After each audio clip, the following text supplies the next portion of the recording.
Today I want to talk about lateral hip sliding, okay? So kind of where we see a lot of the hips kind of move side to side quite excessively in the golf swing. I want to talk about potentially why, or one of the main reasons why that might occur, and how we could almost measure that from a physical perspective.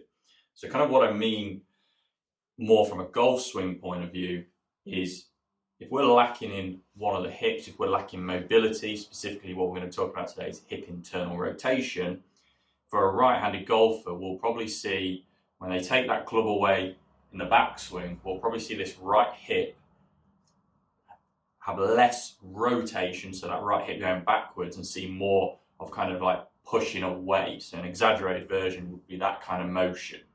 So kind of if we're pushing that way, we're coming away from the center point.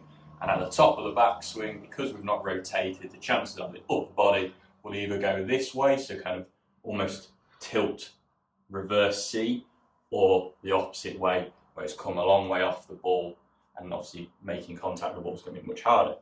Whereas the main one, or the main common we see, is in the left hip, and this can still be a cause of the right hip, but obviously in transition, so what golfers and golf coaches refer as the weight shift. Something more precise would be the pressure shift. So when transition, when we start that downswing and start to push into the left foot, to the left hip, this left hip doesn't rotate out of the way. Instead, it starts to slide towards the target because there's a lack of mobility in that hip. You'll see quite a flexed left knee because, again, if that left hip isn't turning, it won't be able to straighten very well.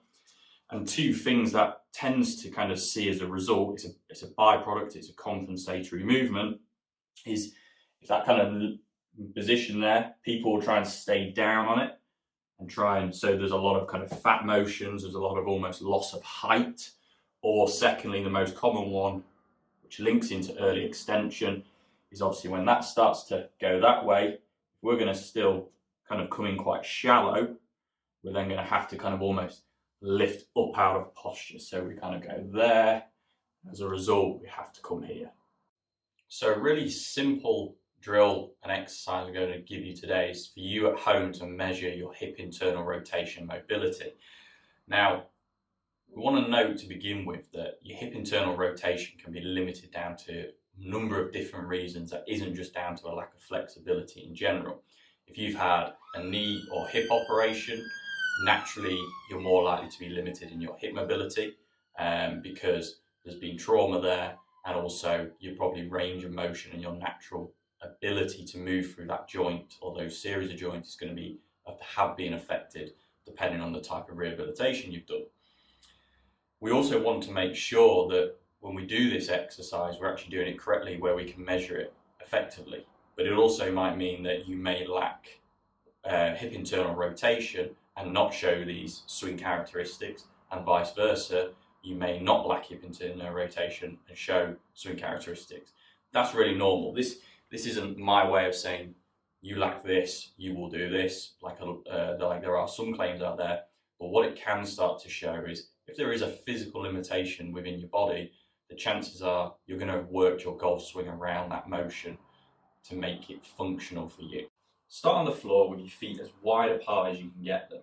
We want the feet flat and we want the knees pretty far back, so pretty flexed, okay?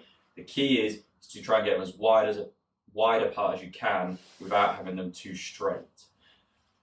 From here, we want to keep the upper body still. So the hands want to stay pushed into the floor, and you're going to simply bring one knee down to the ground. So what I'm doing here is internally rotating my knee, and as you can see, I've not moved my upper body. So as I come down, I don't want to see you compensate and rotate out of it to get that fuller range of motion. I want you to simply just try and keep stable through the upper body in the core, hold it at the floor for 2 seconds, and repeat.